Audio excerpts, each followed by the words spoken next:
In this video, I'm going to show you how to use Perplexity. Now, Perplexity is somewhat like ChatGPT, so if you've been using that, you may wonder, well, why are you talking about Perplexity? Perplexity is a good option for those of you that are looking for easy answers with quick links. So if you're looking for more power, I would lean toward ChatGPT. But if you're looking just for a straight up answer with links to source information, Perplexity is a really good option. So let's go to the software, and you see it on the screen now. And I'm going to go to the home location and we'll ask it a question. So here's my question: how should I account for Bitcoin based on FASB guidance? I submit that. It's thinking, and right now it's using the best model that it can find to generate this answer. Now you may be scratching your head going, using the best model, I thought we were just using Perplexity. Well, I'm going to show you in a moment. There are several different options in Perplexity. It can leverage models from ChatGPT, Claude, Grok, so it can actually go use these other engines and produce answers inside of Perplexity. It's now generated an answer, and I was telling you a moment ago, if you're looking just for a good straight up answer with sources, there's my sources, and I can go through this list and pick a particular article. Say I want to look at this one, I can click and it's going to take me to that information. Now the other way I can see the source information, you'll see numbers like 2 and 3 here. That's the source information that was used to create this wording. So I kind of like to go here, look at my total list and pick the one I'd like to use there. But yeah, if you're just looking for a real quick example of how to use Perplexity, you just saw it. I've taken you back to the home screen, so if I go here and I click this icon, when I click the AI model button, it's going to give me a list of all those different models that are available. Now this is a paid version option. If you don't pay the $20 a month, then you won't have these options. It's still a good product even without this. But if you want to use Claude or ChatGPT or Gemini or Grok, they're all available here inside of Perplexity if you pay that monthly fee. Now, I normally just use Best, and I said a moment ago, it's looking to see what is the best model to use to answer my question. It did so because I had the best option selected. If you'd like to use a particular model, then you just click there, and now it would use Claude, for example. Again, I normally just leave it on Best. It's going to look through this list of models based on your question and pick the best option to give you the answer you're looking for. Going back to these icons, I just want to show you, if you click here, it says ask anything. If you click here, it says search anything. Now, if I click on the second icon and I go to sources here, I can tell it to search the entire web, or maybe there's something related to academic papers that are published by colleges. Then I can tell it to search just those academic sources to find my answer. Or let's suppose you're interested in new bow ties. You're a guy and you're wondering what kind of bow ties guys are wearing now. You could go to social and just use that option there. I normally just leave it on web, but you've got these various options here. So again, if I go ask anything, I can tell it which model. If I go here, I can determine which source I want to use and go that route. And then if I go to this icon, it says create anything. Now, if you get to this option, I won't go into much about this, but like if you're a programmer and you're going to create code to perform a certain task, you would go here, and this is what they call labs, and you could use this option. I'm going to go back here to the basic first approach, ask anything. And let's look at these other buttons out to the side. So we saw the AI models, we saw sources here. I can also attach a file. So if I want to attach a particular file, I can go here and do that and then ask questions about that file. If I want to talk to Perplexity, I can go into the voice mode. I click here, and in a moment I could start talking to it. Another option is the share screen button. So let's suppose you've got something on your screen, you're working on it, and you want it to look at that screenshot and help you. Well, I can click here and tell it which screen. I've got two monitors open here. I'm going to tell it to look at my main monitor where I'm shooting this video with Ecamm. And now it's going over and looking at my Dell monitor where I'm shooting this video.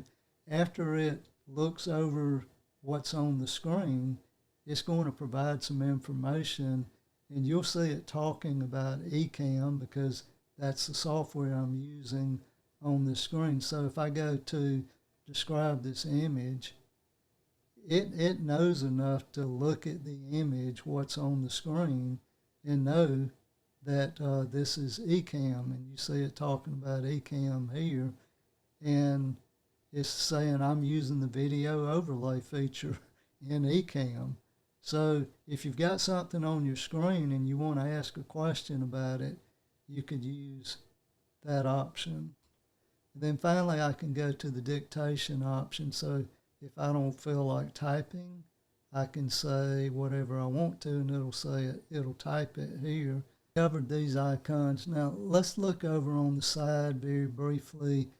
If you're in a place and you want to get back home to ask a question, you can just click here to get to that main screen. Discover is just current articles about what's going on in the world. Spaces, I'll give you more information about that in a moment. But as a teaser, you can create a space about any topic, upload some PDFs that deal with that particular area, and then query based on those particular PDFs you've uploaded here to Spaces. Library is just a list of the queries that you have made. So maybe I asked a question a couple of days ago about SQMS number 2. I want to go back there, and there's that query. Also notice down in the bottom left-hand corner, there's my account information, and you'll see the incognito mode. So if you ever want to ask a question and you don't want it to show up in your library listing, go here and then turn on this mode, and then you can ask a question and it would not show up here. So maybe you got a personal question you want to ask and you don't want it to show up. I turned it back off now. You can see that I'm subscribed at the moment to the pro version of Perplexity. Also notice there's a voice and language option here. So you select the language that you speak here. You also can select the voice in which Perplexity will talk to you. So if I click one of these buttons here, you're going to hear it giving me a sample conversation. The hiker's path wound through the dense forest, with towering trees casting long shadows. So if I like that version, I can just select that. And then when so that's a look around the screen. Now I want to show you before we close how to use Spaces. So if you've ever used GPTs inside of ChatGPT, you'll notice some similarities here. Check out the video about GPTs and ChatGPTs here. But I'll show you how to use Spaces here. This is a really powerful tool. And whether you used GPTs in ChatGPT or you use spaces here, you're going to find this helpful. I'm inside this space that I created called Gatsby 101. Now this could be, you could create spaces about any topic you desire. So if you're a tax person, maybe you want to do 1031 exchanges, you can create a space for that.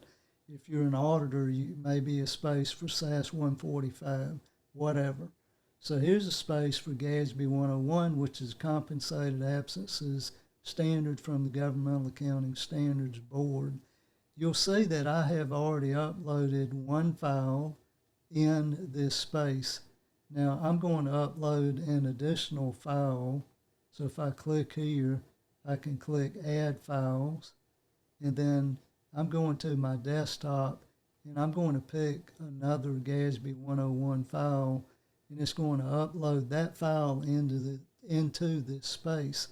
Now why am I doing this? Because when I do my queries, I want it based on these documents. If I'm doing a general web search, who knows what it's looking at? But if I do it this way, I can tell it to look only at these files and nothing else. I can also add links to articles, and let's do that now. So I've gone over to my website. I have an article about Gatsby 101. I click there to get that particular article to open. And then I simply go to the URL. I copy the URL, and then I'm going back to Perplexity. And here I'm going to drop that link in, and I say add link. So I now have this link to that article, and if I go back to files, I'll see the two PDFs that I've uploaded in the background. Now normally this is going to look at web sources and also these files, but I can tell it that to look at only this space. So I'm going to turn off the web option and have it look just at this space. And then I'm going to ask this question about sick leave. It'll look only at these sources. So I submit there, and then it's looking only at the internal sources and not at the web. I kind of like that because now I know what it's looking at to generate these answers. So here's my answer. Again, if I want to use the web and these sources here, I can click here, turn on web, and turn on this space as well. Then it's looking at both. Notice also it's got previous queries I've made about this topic. So if I want to see my answer about vacation accruals, I'll see that there. You can tell here that it's gone out and used that web search for this answer. But if we go to that third question that we just did, if you go to sources, you're not going to see web searches. This answer is just going to be based on those files that you have uploaded here. So that's Perplexity. Again, in summary, if you're just looking for a straight up product that gives you quick answers with links to source information, I think this is your product. If you're looking for a more robust type way to do searches and research, I lean more toward ChatGPT, but you may disagree. Take a look at Perplexity, use that free version and just see if it feels good to you. And then if you like it, you can pull the trigger on that $20 a month or just continue using that free version. That's an overview. I hope that helps. Until we meet again, take care. Bye now.